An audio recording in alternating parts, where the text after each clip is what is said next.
جب بھی کوئی سائل کسی سے مانگتا ہے دو طریقے ہوتے ہیں. کچھ سائل ایسے ہوتے ہیں جو کوئی بات نہیں کرتے, سیدھا کے ہاتھ پھیلا دیتے ہیں. ایک تو سائل یہ ہے. اور سائل مانگنے والے جو بڑے اچھے طریقے سے مانگنے کا بھی فن جانتے ہیں تو ان کا طریقہ یہ نہیں ہوتا کہ کسی کے آگے جا کے بس ہاتھ پھیلا دیں. پہلے وہ اس کی تعریفیں کرتے ہیں, پھر جو ہے وہ اس کی رحم دلی کا ذکر کرتے ہیں, پھر اس کے مال و اسباب جو اس کو دیے گئے ہیں ان کے قصیدے پڑھتے ہیں, پھر اپنی وفاداری کا اظہار کرتے ہیں, پھر جھولی پھیلاتے ہیں. تو یہ دوسرا اور مہذب طریقہ ہے.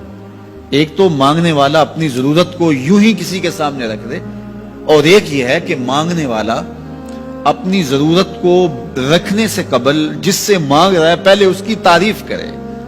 اب بندے اللہ سے ہدایت مانگنے کے لیے کھڑے ہوئے, پہلے تو وضو کیا, صاف ستھرے ہوئے, کانوں پہ ہاتھ لگائے, اس کے بعد ہاتھ باندھ کے ادب سے کھڑے ہو گئے, اور اب مانگنے لگے تو کیا بولے, الحمدللہ رب العالمین.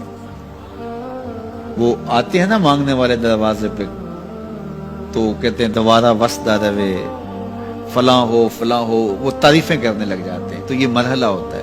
ابھی اس نے سوال لب پہ نہیں لایا ہوتا تو گھر والا پہلے بچے کو کہتا ہے جا اتنے پیسے اس کو دے گیا.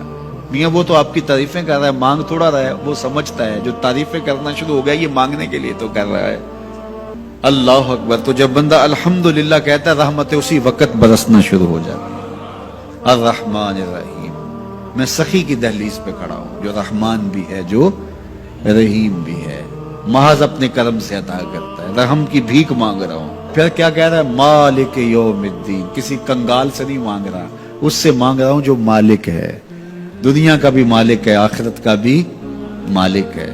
پھر اس کے بعد اگلی بات کیا کہتا ہے, ایاک نعبد و ایاک نستعین. مالک میں پوچھتا بھی تجھے ہوں اور مانگتا بھی تجھ سے ہوں. دیکھو سائل اس اعتبار سے بھی دو طرح کے ہوتے ہیں.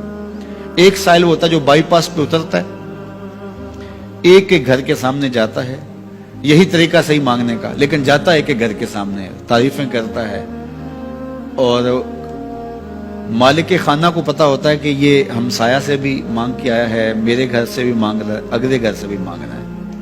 تو وہ اسے تھوڑا سا آٹا دے دیتا ہے, 1 روپیہ دے دیتا ہے. اس کو پتا ہے اس نے پورا گاؤں مانگنا ہے, آدھا گاؤں مانگ آیا ہے, آدھا گاؤں اس نے ابھی مانگنا ہے.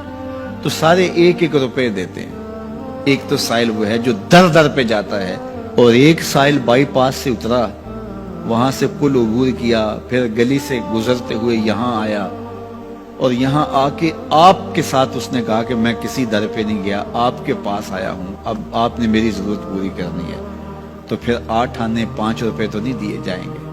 پھر تو جو میری استطاعت ہوگی, جو آپ کی استطاعت ہوگی, اس استطاعت کے مطابق دیں گے کہ یہ سارا شہر چھوڑ کے آیا ہے, یہ کسی سے نہیں مانگتا, یہ مجھ سے ہی مانگتا ہے. تو پھر آپ اس کی ضرورت پوری کریں گے. اگر آپ کے بس میں ہوا تو مانگنے والا کیا کہہ رہا ہے, ایاک نعبد, یہ پیشانی کہیں اور نہیں جھکتی, و ایاک نستعین, یہ جھولی کسی اور چوکھٹ پہ پھیلتی نہیں. وہ کریم, وہ مالک رب جو تمام جہانوں کا رب ہے, میں اس کی دہلیز پہ کھڑا ہوں, اور آیا سیدھا اسی کی دہلیز پہ ہوں, نہ اس سے پہلے کسی در پہ گیا ہوں, نہ اس کے بعد کسی در پہ جانا ہے. تو پھر مالک بھی کرم نوازیاں اور رحمتیں اس کی جھولی میں ڈال دیتا ہے. اب اتنی لمبی تمہید باندھنے کے باوجود مانگا کیا, ذرا غور کیجئے. یہ وہ ہے جو ہم ہر روز ہر نماز کی ہر رکعت میں مانگتے ہیں, اور مانگنے کا طریقہ کتنا خوبصورت ہے. اور مانگنے والے یوں ہی مانگا کرتے ہیں, پہلے جس سے مانگنا اس کی تعریفیں کرتے ہیں. آپ نے مانگنے والوں کو دیکھا جو سلیقے سے مانگتے ہیں, تیرے بچے وسدے رہیں, تیری جد آباد رہے, تیرا خاندان آباد رہے, وہ مانگتے ہیں. اس طرح پہلے تعریفیں کرتے ہیں, پھر کہتے ہیں تیری فیکٹریاں چلتی رہیں, تیرے جو ہے تیری جائیداد بڑھتی رہے. تو وہ اس کے خزانوں کا ذکر کرتے ہیں, اور پھر کہتے ہیں کہ یہ فقیر نمانہ تیری چوکھٹ پہ آیا ہے, اس کی ضرورتیں تو پوری کر دے. اب بندہ بھی اللہ کے حضور جب حاضر ہوتا ہے تو مانگنے کا سلیقہ کیا ہے, سب سے پہلے کہتا ہے الحمدللہ رب العالمین. میں کسی کنگال کی چوکھٹ پہ نہیں آیا, تمام جہانوں کے پالن ہار کی چوکھٹ پہ آیا. اسی کی تعریفیں اختیاری بھی غیر اختیاری بھی, واسطے کے ساتھ بھی بلا واسطے کے ساتھ بھی, اسی کی خوبی ہیں, سارے اسی کے کمال ہیں, وصف سارے اسی کے ہیں. پھر اس کے بعد کہتا ہے الرحمن الرحیم، وہ رحمان بھی ہے وہ رحیم بھی ہے۔ پھر اس کے بعد کہتا ہے مالک یوم الدین، وہ دنیا کا ہی مالک نہیں، آخرت کا بھی مالک ہے، یوم حساب کا بھی مالک ہے۔